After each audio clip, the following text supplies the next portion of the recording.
여러분, 우리나라 사람이 가장 많이 하는 말이 첫 번째가 진짜라는 말을 가장 많이 사용하고요. 두 번째로는 솔직히라는 말을 두 번째로 제일 많이 사용하고요. 그 다음에 세 번째로 가장 많이 사용하는 말이 인간적으로라는 말을 가장 많이 사용한다라고 합니다. 이 단어를 유추해 보면 얼마만큼 우리 사회가 정직하지 않다라는 것을 단적으로 보여주고 있습니다. 조금 더 이야기를 해보겠습니다. 부모님이 자녀에게 가장 많이 하는 말은 공부 안 해? 라는 말 가장 많이 하고요. 그 다음으로 다 너 잘 되라고. 그 다음에 하는 말 얼른 씻고 자. 너 누굴 닮았어 이러니? 라는 말. 그리고 먹고 싶은 거 있어? 라는 말을 가장 많이 사용한다라고 합니다. 이번에는 부부 사이에 가장 많이 하는 말은 어디야? 네. 밥 먹었어? 몇 시에 들어와? 네. 애는 자? 네. 그리고 여성의 경우는 마지막으로 오늘 무슨 날인 줄 알아? 네. 매일 특별한 날이죠. 여성에게는. 자, 연인 사이에 가장 많이 하는 말은 자기 어디야? 화를 내놓고는 나 절대 화 안 났어 라는 말. 그 다음에 휴대폰 소리 못 들었어? 여성의 경우 나 뭐 달라진 거 없어? 네, 아무리 봐도 달라진 게 없는데 항상 달라진 게 없냐고 물어보죠. 자, 그리고 마지막으로 왜 연락 안 해? 라는 말을 연인 사이에서 가장 많이 한다고 합니다. 이번에는 선생님이 학생에게 가장 많이 하는 말입니다. 조용히 해. 당번. 그 다음에 몇 쪽 할 차례지? 그 다음에 번호. 오늘 번호가 몇 번이냐고. 그래서 그 지적하려고 번호. 그리고 마지막으로 대학 가면 다 할 수 있어 라는 말을 가장 많이 사용한다라고 합니다. 학생들 사이에 가장 많이 하는 말입니다. 나 공부 하나도 안 했어. 그래 놓고는 시험 점수 좋죠. 또 나 시험 망쳤어 이 말을 가장 많이 하고요. 다음 시간 뭐야? 라는 말. 그리고 또 하나는 나 안 가져왔으니까 빌려줘 라는 말을 꼭 가지고 와놓고는 안 가져왔다고 그러고 빌리는 친구들이 있죠. 또 있습니다. 여러분. 구직자들이 가장 많이 하는 말입니다. 맡겨만 주시면 열심히 하겠습니다. 그 다음에 연봉은 중요하지 않습니다. 그래 놓고 들어가 놓으면 나중에 돈 가지고 불평불만하죠. 자, 그리고는 선배들이 하는 말, 다양한 경험을 해봐야 돼. 만해서 막 안 좋은 데 보내기도 하고, 또 성실한 인재야 라고 해놓고는 뒷담화 까고. 자, 이번에는 직장인이 가장 많이 하는 말입니다. 나 때려치울 거야. 그 다음에 더러워서 못해 먹겠네. 회사가 여기밖에 없나?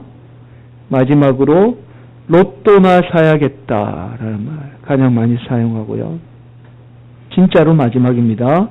연예인이 가장 많이 사용하는 말, 그냥 친한 동료예요. 사귀어 놓고는 하는 말, 그냥 친한 동료예요. 그 다음에 법적 대응하겠습니다 라는 말 가장 많이 하고요. 여자 연예인들이 제일 많이 하는 말이 이런 말이랍니다. 아이고 얼굴이 왜 그래 이쁩니까? 라고 이야기하면 따로 관리 안 받아요 라는 말.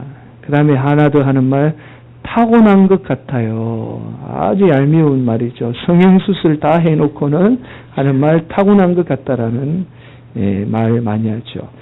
자, 이 많이 사용하는 단어들을 살펴보면 우리 사회가 어떤 한 방향으로만 통하고 서로 소통이 안 된다라는 것을 우리가 단적으로 볼 수가 있습니다. 여러분, 교회에서 가장 많이 사용하는 말은 뭐라고 생각하십니까? 교회에서 가장 많이 하는 말, 기도하라라는 말을 가장 많이 사용한다라고 합니다. 여러분, 왜냐하면 기도가 단순히 우리의 필요에 따라서 강구의 목적만 있다라면 그렇게 기도 강조 많이 안 할 겁니다. 그런데요, 기도의 목적은 우리의 필요에만 있는 것이, 필요에 의해서 강구에만 있는 것이 아니고, 기도의 목적은 하나님과 소통하는 것이 기도의 목적입니다.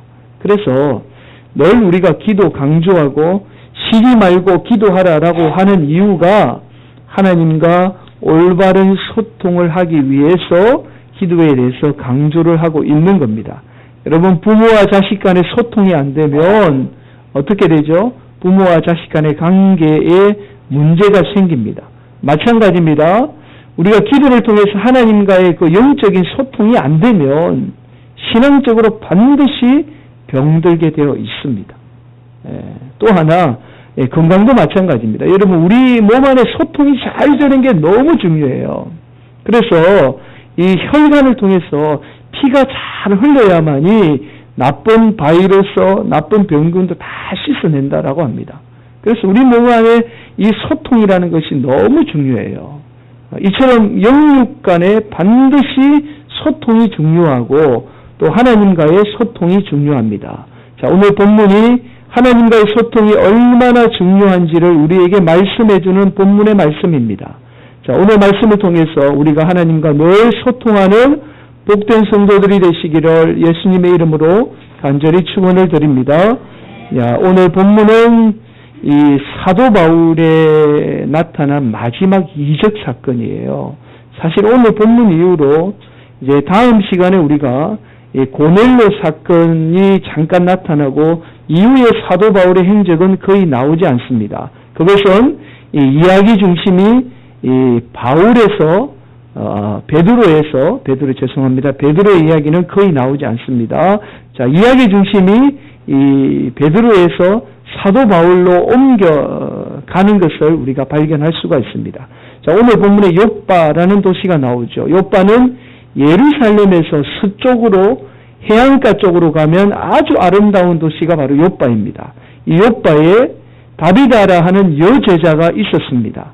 이 다비다는 아람어 이름이에요. 아람어로. 예수님 당시에는 아람어를 사용했습니다. 그러니까 아람어로 다비다고 또 도르가라는 별명이 있었는데 별명이라기는 보다는 헬라식 이름이 도르가입니다. 우리식으로 말하면 영어 이름으로 생각하시면 돼요. 그래서 이 다비다가 예수님의 제자이면서 아주 선한 일을 많이 한 여성이었습니다. 이 여성이 갑자기 병들어 죽게 되었습니다.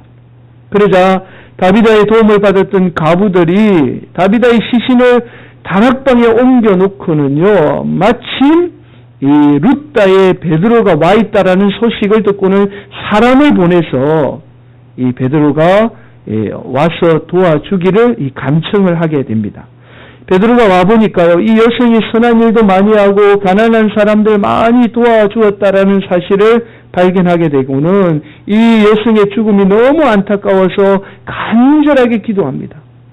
그런데 기도했더니 놀랍게도 죽었던 다비다가 살아나는 기적이 일어나게 돼요. 자, 이 일이 욥바에 있는 많은 사람들에게 전해지고 또 이 들은 사람들이 욥바에 있는 사람들이 예수님을 믿게 되었다라는 말씀이 오늘 본문의 말씀입니다. 그런데 오늘 본문을 자세히 살펴보면 이 가부들의 행동에 이상한 점을 발견할 수가 있습니다. 자, 오늘 본문 39절 말씀입니다. 우리 함께 봉독할까요? 시작. 베드로가 일어나 그들과 함께 가서 이르매 그들이 데리고 다락방에 올라가니 모든 가부가 베드로 곁에 서서 울며 도르가가 그들과 함께 있을 때에 지연 속옷과 겉옷을 다 내 보이거늘 다비다가 평소에 어린 사람을 얼마나 잘 섬겼던지 가부들이 베드로에게 자신의 속옷 심지어 겉옷까지 보여주면서 이거 다 다비다가 만들어준 겁니다. 이렇게 하나님을 잘 섬기고 많은 사람에게 도움을 준 이 다비다가 어떻게 이렇게 허망하게 죽을 수 있습니까? 제발 좀 살려주세요라고 간절하게 간청을 한 겁니다. 자, 여러분, 당시 이스라엘 백성은요, 보통 사람이 죽으면 이 향료를 몸에 뿌리고 그리고는 고운 천을 몸을 감싸서 사람들이 조문하기 좋은 아주 좋은 1층 장소에 시체를 둡니다. 1층에다가 시체를 둬요. 그런데 오늘 본문에 보면 이 가부들이 다비다의 시체를 어디다가 눕히냐면 다락방에 눕혀요. 자, 보통 사람의 생각으로는 도저히 이해가 안 되는 행동입니다. 보통은 다 다락방이 아니라 1층에 두는 게 정상입니다. 그런데 다락방에 눕혔다라는 거예요. 이 본문이 바로, 이 말씀이 바로 이 과부들의 이상한 행동입니다.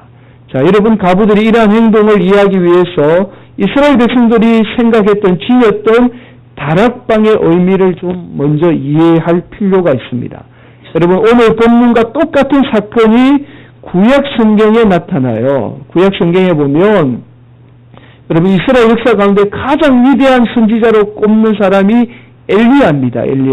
엘리야가 우리가 잘 알듯이 갈멜산에서 바알 선지자 450명과 또 아세라 선지자 400명을 물리치는 사건이 나오죠. 이 사건은 이스라엘 역사 가운데 가장 놀라운 사건이에요. 하나님의 능력을 가장 잘 나타내 보인 선지자고, 또 하나님의 능력이 가장 이 사건을 통해서, 엘리야를 통해서 가장 잘 나타난 인물이 엘리야입니다. 그래서 이 구약의 가장 위대한 선지자로 꼽는다라면 엘리야를 꼽습니다. 자, 열왕기상 17장에 보면 이런 엘리야가 사르밧 가부의 집에서 3년 동안 보내는 사건이 나와요. 3년 동안을 보내게 됩니다. 자, 우리가 잘 아시다시피 이 사르밧 가부는 아주 가난했습니다. 3년 동안 가뭄으로 인해서 이 가부의 집에 먹을 것이 거의 없었습니다. 통에 보니까 이 가루 한 움큼, 병에 기름 조금밖에 없었습니다. 그런 이런 가부가 이 하나님의 선지자인 엘리야가 와서 좀 먹을 거를 좀 달라고 그러니까 자신의 먹을 거 그냥 다 엘리야에게 주면서 이렇게 고백하잖아요. 이제 우리가 먹을 거 없으니까 죽게 되었다라고 그렇게 고백하죠. 자, 이 안타까운 소식을 들은 이 엘리야가 가부에게 통과 기름병을 가져오게 하죠. 그리고 거기다가 안수기도를 했더니 하나님께서 그 엘리야의 기도에 역사하셔서 비가 내리지 않는 3년 동안 어떻게 통과 기름병에 이 기름이 항상 떨어지지 않게 하는 놀라운 기적이 일어나게 되죠. 그러던 중에 갑자기 사르밧 가부의 아들이 죽는 사고가 일어나요. 자, 이 신앙이 좋던 사르밧 가부가 자신의 아들이 죽게 되자 하나님의 사람을 대접하던 그 좋은 신앙은 온데간도 없고 그냥 엘리야를 원망해요. 당신이 와서 우리 아들이 죽었다라는 거죠. 자, 열왕기상 17장 18절 말씀입니다. 여인이 엘리야에게 이르되 하나님의 사람이여, 당신이 나와 더불어 무슨 상관이 있기로 내 죄를 생각나게 하고 또 내 아들을 죽게 하려고 내게 오셨나이까. 한마디로 엘리야가 자신의 집에 와서 멀쩡한 아들이 죽었다라는 거예요.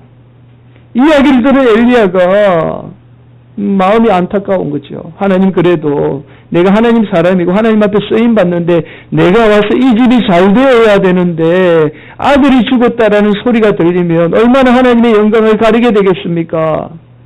그러면서 이 엘리야가 평소에 자신이 기도하던 하나님을 만나던 다락방에 이 아들을 데리고 올라가서는 이 아들의 몸을 눕히고 이 몸 위에 3번 엎드리며 하나님 앞에 간절하게 기도해요.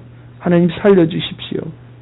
하나님 영광 나타나게 해 주시옵소서라고 간절하게 기도했더니 죽었던 아이가 다시 살아나는 역사가 일어나게 되죠.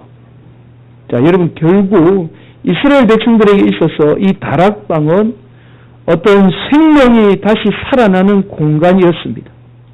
그래서 이 가부들이 다비다의 죽음이 너무 안타까워서 혹 하나님이 엘리야 선지자 때처럼 다시 다비다를 살려주시지 않을까라는 그 간절한 마음으로 이 다비다의 시신을 다락방에 눕히고는 하나님의 사람이라고 일컫는 베드로를 불러서 좀 살려달라고 간절하게 간청을 하게 되었던 것입니다. 여러분, 오늘 본문에 다락방이 주는 의미를 더 정확하게 알기 위해서는요, 마태복음 6장 6절에서 예수님이 기도하신 모습을 보면 이 다락방이 오늘날 우리에게 어떤 의미가 있는지를 정확하게 알 수 있습니다. 마태복음 6장 6절이죠. 너는 기도할 때에 내 골방에 들어가 문을 닫고 엄밀한 중에 계신 내 아버지께 기도하라. 엄밀한 중에 보시는 내 아버지께서 갚으시리라. 여기서 말하는 골방이 바로 다락방 같은 곳을 말합니다. 예수님도 다락방에서 하나님과 늘 만났습니다. 그 하나님과의 만남을 통해서 자신의 사명이 흔들리지 않았습니다. 예수님은 다락방을 통해서 하나님을 만남으로 자신이 가야 할 사명이 무엇인지를 늘 깨달았고 그 하나님의 음성을 듣게 되었습니다. 하나님의 음성을 날마다 듣고 하나님 말씀대로 살게 되었던 것입니다. 여러분, 우리가 다음 시간에 살펴볼 베드로가 하나님이 주시는 한상을 보게 되죠. 그 한상을 본 것도 바로 다락방이었습니다. 사도행전 10장 9절 말씀이죠. 이튿날 그들이 길을 가다가 그 성 가까이 갔을 그때에 베드로가 기도하려고 지붕에 올라가니 그 시각은 제6시더라. 여러분, 여기서 말하는 지붕은 그냥 단순히 건물 위에 지붕을 말하는 것이 아니라 건물 맨 위층을 이야기합니다. 바로 다락방입니다. 다락방을 통해서 베드로에게 어떤 비전을 주시고 꿈을 주시고 한상을 주셨습니다. 다락방을 통해서 우리가 어디로 가야 되는지 무엇을 해야 되는지 우리에게 비전과 꿈을 주십니다. 여러분, 여기에서 말하는 다락방을 통해서 우리에게 주신 하나님의 말씀은 단순히 기도하라라는 말씀이 아니에요. 제가 어제 말씀을 준비하면서 말씀의 제목을 보더니 다락방 이렇게 제목이 나와 있으니까 저희 집에 계시는 분이 목사님 다락방 2단 아닙니까? 뭐 이렇게 이야기하더라고요. 그 2단을 말하는 게 아니라 이 다락방은 하나님과의 소통의 공간이라는 거예요. 여러분, 이 말씀을 기도하라라는 말로 들으시면 안 돼요. 물론 기도도 중요하지만 여러분, 다락방은 바로 하나님과의 소통의 공간을 이야기하고 있는 거예요. 하나님과의 소통을 통해서 우리가 영적으로 반드시 살아납니다. 그 소통의 공간이 반드시 필요하다라는 거예요. 이것은 영적인 것만 이야기하는 게 아니에요. 우리 육적인 것도 하나님과의 소통을 통해서 우리가 살아나요. 여러분, 랜섬 더 헐터의 대포인 존 엘드리지가 쓴 산을 옮기는 기도라는 책에 이런 내용이 나옵니다. 1912년 미국 펜실베니아주 스프링스에서 아주 거대한 산불이 일어나요. 얼마나 거대한 산불이 일어나냐면 시속 100km 강풍에 서울 면적의 1200배예요. 서울 면적의 2배, 3배가 아니고 1200배입니다. 그러니까 우리나라의 국토의 절반 정도를 2012년 미국 펜실베니아주에 일어났던 산불이 다 삼켜버린 거예요. 이때 존 엘드리지는 설마 산불이 자신의 집까지 올 거라는 것 상상조차 못했습니다. 근데 시속 100km면 얼마나 빠른 바람입니까? 그 바람이 순식간에 산불을 수십 킬로를 그냥 달려간 겁니다. 이 존 엘드리지가 사무실에서 평소에 항상 하나님께 기도하고 그 만남의 시간을 가진대요. 그렇게 기도를 하고 눈을 떠보니까 산불이 어느 순간에 멀리 보이는 자신의 집을 향하고 있는 것을 발견하게 된 겁니다. 그래서 성급하게 아내에게 전화를 걸어서 빨리 집 밖으로 나와라. 그리고는 한급하게 차를 타고는 자신의 집을 달려가서 이 아내를 그 하마 속에 차에 태워서 겨우 빠져나오게 됐다라는 거예요. 그런데 놀라운 일이 일어난 것을 나중에 알게 돼요. 이 엘드리지가. 이 거대한 하염 속에서 자신의 집과 자신의 집 주위를 그렇게 놀라운 사실을 나중에 발견했는데 어떤 발견했냐면 자신의 집과 자신의 집 주위 몇 채만 남기고 그 주위가 다 불탔더라는 거예요. 소방대장과 소방대원의 말에 의하니까 불길이 집 앞까지 와서는 삼키려고 하다가 다시 불길이 뒤로 물러가고 또다시 불길이 삼키려고 하다가 다시 뒤로 물러가고 이렇게 여러 번을 반복하더래요. 근데 결국에는 이 불이 다른 방향으로 틀어서 가버리더라는 거예요. 그리고는 이 존 엘드리지가 며칠 뒤에 자신의 친구가 보낸 문자를 뒤늦게 발견을 했는데 그 문자가 이렇더라는 거예요. 당신의 집 위에 있는 천사를 봤어요. 날개를 펼치고 바람과 불에 맞서 날개짓을 하고 있더군요. 당신의 집은 무사할 거예요. 라고 그 당시 상황을 친구가 목격하고는 문자를 보낸 거예요.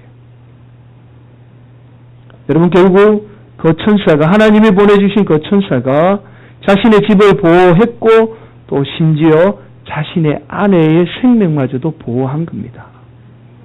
여러분, 존 웨슬레이의 설교에 감동을 받아 변호사를 그만두고 목회자가 된 에드워드 맥켄들리 바운즈가 쓴 기도의 강력이라는 책에 보면 이런 내용이 나옵니다. 한번 앞에 보실까요? 하나님의 사람은 골방의 공간에서 만들어진다. 그의 삶과 그의 가장 깊은 확신들은 그가 하나님과 엄밀한 교제할 때에 태어난다. 그가 오직 하나님과 함께할 때에 그의 영혼의 사명감과 눈물의 고뇌와 그의 가장 무게 있고 아름다운 메시지가 탄생한다. 여러분, 우리 인생에 반드시 다락방이 있어야 합니다. 하나님과 소통하는 공간이 반드시 있어야 합니다. 그것이 새벽 기도도 좋고 아니면 새벽 기도 할 수 없으며 혹 여러분의 집에 그런 소통의 공간이 반드시 있어야 합니다. 아니면 여러분 출근할 때에 차 속에서도 조용히 하나님과의 만남, 소통의 시간이 반드시 필요합니다. 그 차가 여러분의 다락방이 될 수도 있습니다. 그 만남의 장소가 바로 여러분의 삶의 다락방이 되어야 합니다. 다락방이 여러분을 살립니다. 심지어 여러분의 자녀도 살립니다. 그 다락방을 통하여서 반드시 하나님과의 만남이 있을 때에 우리의 영혼이 살아나고 우리의 육신의 모든 것 하나님께서 책임져 주시는 분이십니다.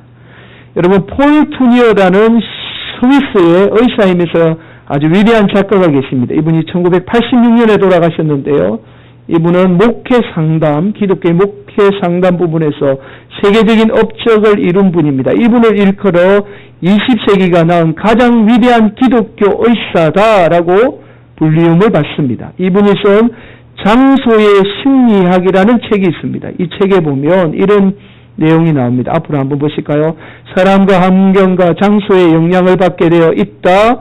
일정하게 정해진 특별한 장소를 통해서 하나님이 만나주시고 심지어는 과거의 상처를 치유해 주시고 비전을 주심으로 우리로 하여금 미래지향적인 삶을 살도록 만든다. 여러분, 그 대표적인 장소가 바로 엘리야의 다락방이었고 강야의 로뎀나무 아래였다라고 이야기합니다. 사랑하는 성도 여러분, 우리에게 반드시 하나님과 소통하는 장소가 필요합니다. 다락방이 필요하다라는 거예요.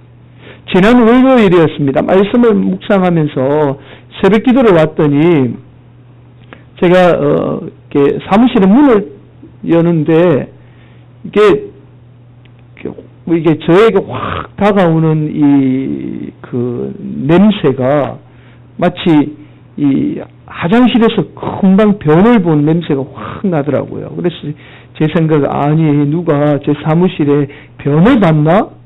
그러면서 막 사무실을 두리번거렸습니다. 아니 이 어디서 이런 냄새가 나지? 그러면서 막 두리번거렸어요. 근데 잘 몰랐어요. 그리고는 이제 새벽 기도를 마치고 사무실에 들어가 보니까 또 그 냄새가 그대로 있는 겁니다. 그래서 왜 이러지? 보통 때와는 너무 다르다. 제가 좀 코가 예민하잖아요. 목이 예민하게 생겼잖아요. 그래서 막 이렇게 두리번거렸어요. 그랬더니 보니까 사무실 입구에 아주 조그마한 환풍기가 달려 있습니다. 그러니까 우리 제 사무실에서 내려오는 그 화장실에서 내려오는 그 냄새를 이 조그마한 환풍기가 다 빼내요 밖으로. 그런데 얼마 전부터 이 환풍기에 소리가 좀 나기 시작하더라고요. 고장 날 때가 됐다라는 소리였죠. 소리가 막 나기 시작하더니 이제 그게 멈춰선 거예요. 고장이 난 거예요. 근데 제 생각으로는 사실 있을 때는 제가 몰랐어요. 이게 무슨 역할을 할까? 이걸 왜 이렇게 달아놨지? 그런 생각을 했어요. 그런데 이게 정작 아주 조그마한 건데도 없고 나니까 이 소통이 안 되니까 새벽에 그 냄새가 공기가 무거우니까 밑으로 딱 가라앉아서 화장실 같은 똑같은 냄새가 나더라고요. 그래서 제가 말씀을 묵상하면서 아하, 참 하나님과 소통하는 게 이렇게 중요하구나. 그 조그마한 환풍기가 이 넓은 사무실을 다 아름답게 냄새를 만들어주듯이 우리의 삶도 자신의 이 다락방이라는 공간, 하나님과의 소통하는 공간이 별것 아닌 것처럼 보이지만, 그러나 조그마한 소통을 통해서 우리의 영혼이 날마다 깨끗이 맑아지고, 또 하나님이 우리의 영혼을 그렇게 소생시켜 주신다라는 겁니다. 사랑하는 성도 여러분, 여러분의 인생에 반드시 다락방이 필요합니다. 여러분 그냥 바쁘다는 핑계로 그냥 막 분주하게 살아가지 마시기 바랍니다. 하나님과 반듯하게 소통하셔서 그 다락방이 여러분을 살리게 됩니다. 여러분 당장 여러분 인생 가운데 다락방을 만드시기 바랍니다. 그 다락방에서 날마다 하나님과 소통하는 성도들이 되셔야 합니다. 그럴 때에 여러분 영과 육이 살아납니다. 여러분의 자녀가 살아납니다. 여러분의 가정이 살아납니다. 여러분의 그 소통을 통하여서 우리 성화교회가 살아나게 되는 거예요. 여러분의 한 사람 한 사람이 우리 교회잖아요. 여러분 한 사람 한 사람이 살아나야 이 교회가 살아나고 이 교회를 통하여서 하나님이 영광을 받으시게 되는 겁니다. 사랑하는 성도 여러분, 오늘 말씀에 도전 받으시고 반드시 여러분 인생 가운데 다락방을 통하여서 하나님과 소통하는 복된 성도들이 되시기를 예수님의 이름으로 간절히 축원을 드리겠습니다.